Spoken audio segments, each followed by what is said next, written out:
Welcome students, study at the rate Uttarakhand के online platform में आपका स्वागत है।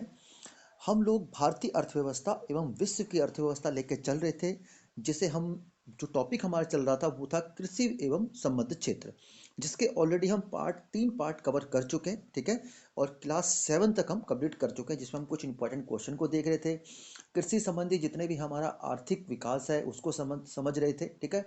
और कुछ उसके साथ साथ जुड़े हुए जो हमारे करंट के क्वेश्चन थे उनको भी हम देख के चल रहे थे। ठीक है। और जो हमारी आर्थिक नीति थी, ठीक है, और आर्थिक सर्वेक्षण का कुछ डाटा भी आपके साथ शेयर किया था। इस सब के साथ इस प्रकार हम आगे बढ़ रहे थे। ठीक है। तो स्टार्ट करते हैं एक बहुत ही इंपॉर्टेंट क्वेश्चन से, जो उत्तराखंड पीसीएस 2021 का ये प्रश्न है। ठीक है, इसमें आया हुआ एग्जाम में। भारत में कृषि उत्पादों के बाजार को किसके अधीन विनियमित किया जाता है? मतलब कृषि उत्पादों का बाजार किसके द्वारा, किसके कंट्रोल में रहता है? ठीक है, या किसके द्वारा उसको रेगुलराइज किया जाता है? तो ये जो है भारत के जो अधिकतर भागों में, ठीक है, अलग अलग व्यवस्था है। अधिकतर भागों में कृषि उत्पादों के बाजार को राज्यों द्वारा विनियमित, जो एपीएमसी एक्ट है, एपीएमसी मंडियां जिन्हें कहते हैं, उनके अधीन विकसित या संचालित किया जाता है। ठीक है, तो इसका उत्तर सही हो जाएगा बी। ठीक, उम्मीद करता हूँ चीज़ आपको समझ आ गई होगी। एग्जाम में भी आपने क्वेश्चन ठीक किया होगा ये वाला। ओके, सुनहरे चावल जिसे क्या कहते हैं, गोल्डन राइस कहा जाता है। ठीक है, गोल्डन राइस, ठीक है, जो बहुत ज़्यादा आपको जे&के वाले क्षेत्र में मिलेगा। तो इसमें किस आपका पोषक तत्व की प्रचुरता पाई जाती है? ठीक है, तो इसमें विटामिन ए की प्रचुरता पाई जाती है। कृषि उत्पादों की मांग पाई जाती है। तो कृषि उत्पादों की मांग, ठीक है, तो क्या होता है कृषि उत्पादों की मांग? तो ये क्या होता है कि बेसिकली ये elastic demand, in elastic demand होता है। ठीक है, एक होता है लचीली इलास्टिक डिमांड, एक इन इलास्टिक मतलब स्थायित्वहीन कहा जाता है। ठीक है, तो इसे कहा जाएगा, ऑप्शन सी हमारा हो जाएगा। ठीक, तो या तो एक इलास्टिक होता है, लचीली बोला जाता है, और ये डिमांड की बात करें इन इलास्टिक, ठीक है, इन इलास्टिक डिमांड। ठीक है, या बहुत ज़्यादा डीपली बोले तो लोचहीन मांग कहा जाता है। ठीक है, तो ये बातें चीज़ें होगी। ठीक है, तो होता क्या है कि इसी कारण जो इन इलास्टिसिटी है, इसी के कारण जो अत्यधिक पैदावार हो भी जाती है, तब भी किसानों के लिए कीमत व उनकी कुल आय पे विपरीत प्रभाव पड़ता है।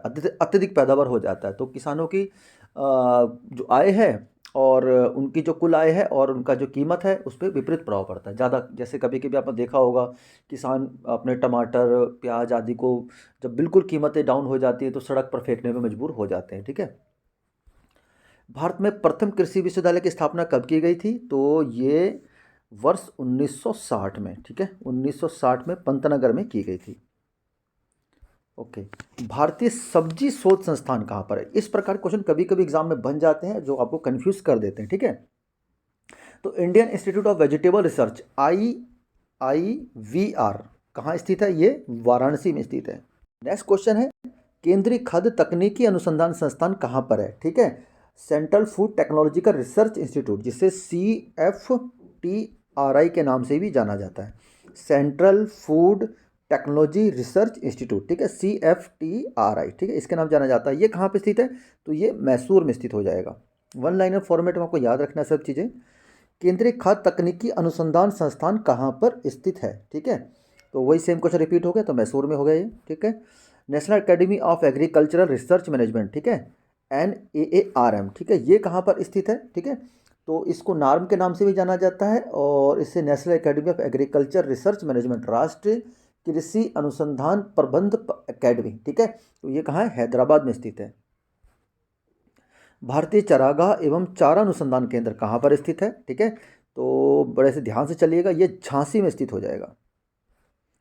अंतर्राष्ट्रीय आलू केंद्र का मुख्यालय कहाँ स्थित है? तो ये शिमला में स्थित है। अगला देखते हैं हम लोग, नीरू मीरू जल संग्रहण कार्यक्रम भारत के निम्नलिखित राज्यों में से किसमें वर्ष 2000 में प्रारंभ किया? ठीक है, ये करंट का क्वेश्चन नहीं है, ये नीरू मीरू जल संग्रहण से संबंधित है। ये आंध्र प्रदेश राज्य में वर्ष 2000 में शामिल किया। क्वेश्चन देखिए 2016 में पूछा गया है। ठीक है, और यूपीपीसीएस के क्वेश्चन पूछा गया है। 2000 का ये संरक्षण केंद्र है, इसलिए इसको क्वेश्चन को मैंने लिया है इस समय। उचित और लाभकारी मूल्य निम्न में से किस फसल से संबंधित हो जाएगा? ठीक है, उचित और लाभकारी मूल्य। ठीक है, तो जो भारत में जो गन्ना के लिए फसल होती है ना, उसके लिए गन्ने का जो सामग्रिक न्यूनतम मूल्य को अवधारणा के बाद चीनी के मौसम में गन्ने के लिए उचित और लाभकारी मूल्य, जिसे FRP कहा जाता है, ठीक है, FRP की अवधारणा लाई गई थी। ठीक है, और बाकी फसलों के लिए क्या न्यूनतम समर्थन मूल्य जारी किया जाता है। गन्ने के लिए बेसिकली उचित और लाभकारी मूल्य जारी किया जाता है, ठीक है।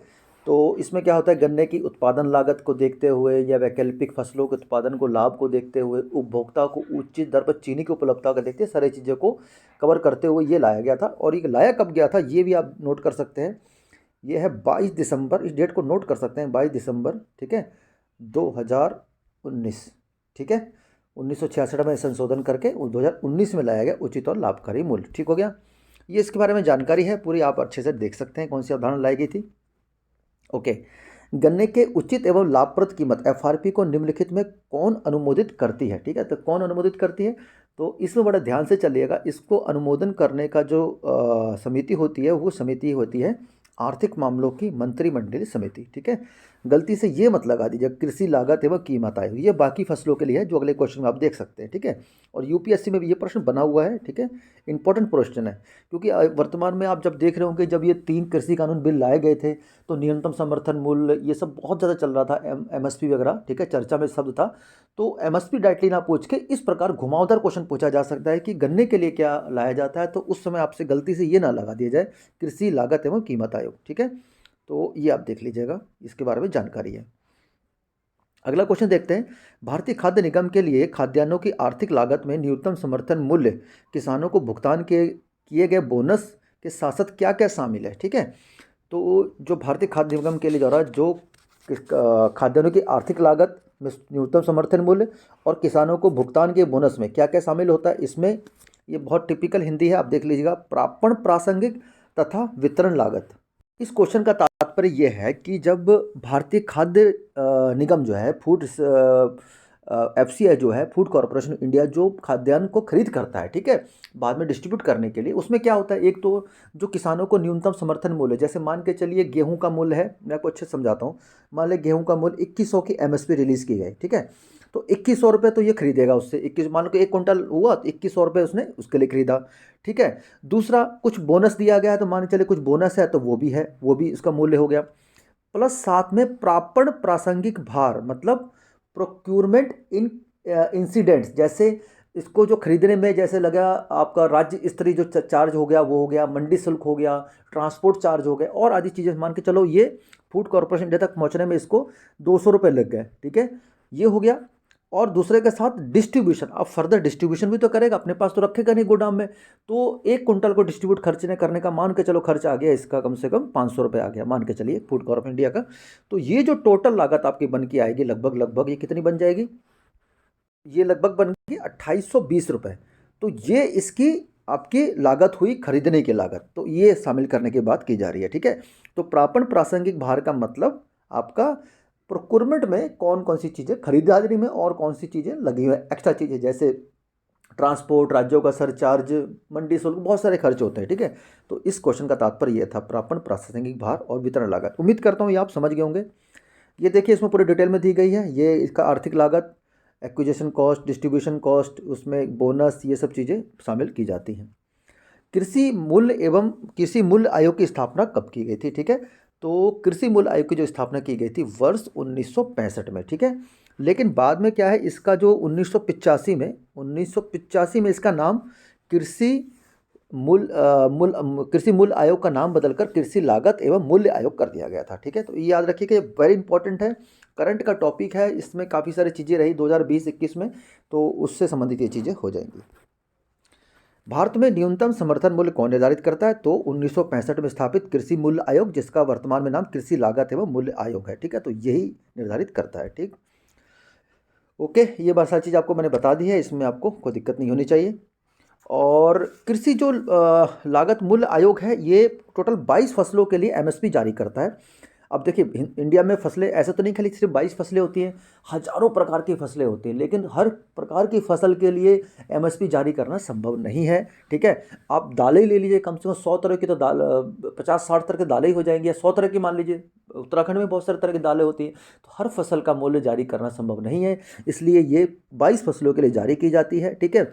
जिसमें सम्मिलित फसलें, अब जैसे अनाज में धान, गेहूं, ज्वार, बाजरा, मक्का, रागी, जौ, दालों में चना, तूर, अरहर, मूंग, उड़द, मसूर, तिलहन में मूंगफली, रेपसीड, मस्टर्ड, सूर्यमुखी बीज, सोयाबीन, शीशम, कुसुम, नाइजर सीड, वाणिज्यिक फसलें, कोपरा, इन सब चीज़ों के लिए जारी किया जाता है। याद रखिएगा इसमें गन्ना शामिल नहीं है। गन्ने के लिए एफआरपी जारी किया जाता है, ठीक है, ना कि एमएसपी। याद रखिएगा, बहुत इंपॉर्टेंट है, ठीक।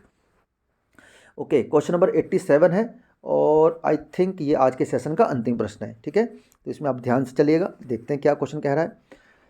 कृषि लागत एवं मूल्य आयोग सीएसीपी के निम्नलिखित में से कौन कौन से उद्देश्य हैं? इनके उद्देश्यों को हम देख लेते हैं क्या क्या है, ठीक है। तो पहला उद्देश्य है कृषि मूल्य का स्थिरीकरण, जिससे कि 22 फसलों के लिए जारी कर कृषि मूल्यों का स्थिरीकरण भी किया जाता है, ठीक है। दूसरा, कृषकों के लिए सार्थक वास्तविक आय स्तरों का सुनिश्चय करना, बिल्कुल ठीक है। कृषकों की आय सुनिश्चित करना, चाहे आपका फसल किसी भी प्रकार की हो जाए, कुछ भी हो, आपका जो समर्थन मूल्य उतना ही आपको बेचा जाएगा। तीसरा, लोक वितरण पद्धति के माध्यम से उपभोक्ताओं को आवश्यक कृषि पण्य उचित दरों पर उपलब्ध कराकर उनके हितों की रक्षा करना, यह भी सही है, ठीक है। और चौथा पॉइंट है कृषकों के लिए अधिकतम मूल्य का सुनिश्चय, नहीं ये गलत है, ठीक है। न्यूनतम मूल्य, अधिकतम नहीं न्यूनतम मूल्य का सुनिश्चय करना, ठीक है। तो ऑप्शन 1, 2 और 3 हमारे ठीक हो जाएंगे। ये सारी बातें हमने कर रखी हैं। इसके बारे में न्यूनतम समर्थन कीमतें क्या होती है, ठीक है, वसूली कीमतें क्या होती हैं, जारी कीमतें क्या होती हैं, ठीक है। तो इन सब चीज़ों को आप याद रखिएगा। फिर से आपको मैं हल्का डिस्क्राइब कर दूं। न्यूनतम समर्थन कीमतें, जिससे किसानों से खरीदता है फूड कॉर्पोरेशन इंडिया, इसे न्यूनतम समर्थन कीमतें या एमएसपी कहा जाता है। वसूली कीमतें, प्रोक्योरमेंट प्राइस, ठीक है, जिसे अभी हमने कौन सी कीमत पढ़ी थी थोड़ी देर पहले, एक बड़ा टिपिकल सा वर्ड आया था हमारे सामने, वो वर्ड क्या था? प्रापण, प्रासंगिक भार वाला वर्ड आया था, जिसे प्रोक्योरमेंट प्राइस कहते हैं, जिसके द्वारा इस खरीदा जाता है। दूसरी, जारी कीमतें, उसमें जैसे इशू प्राइस, जैसे फूड कॉर्पोरेशन इंडिया अपने पास रखकर फिर उसको राज्यों को दे देता है, जिससे वो अपना जो पब्लिक डिस्ट्रीब्यूशन पीडीएस के माध्यम से लोगों में वितरित, गरीब लोगों में जो हमारा खाद्य सुरक्षा अधिनियम के अंतर्गत उसको वितरित किया जाता है। तो ये सारी चीज़ें थी जो हमारे आपके नोट्स में भी रहेंगी और इसको आप अच्छे से पढ़ भी सकते हैं। तो ठीक है, उम्मीद करता हूँ आज का सेशन आपके लाभकारी सिद्ध हुआ होगा। इसी प्रकार से क्लासेस चलती रहेंगी और बने रहिए आप स्टडी एट उत्तराखंड के साथ। मिलते हैं फिर नेक्स्ट क्लास में, तब तक के लिए जय हिंद।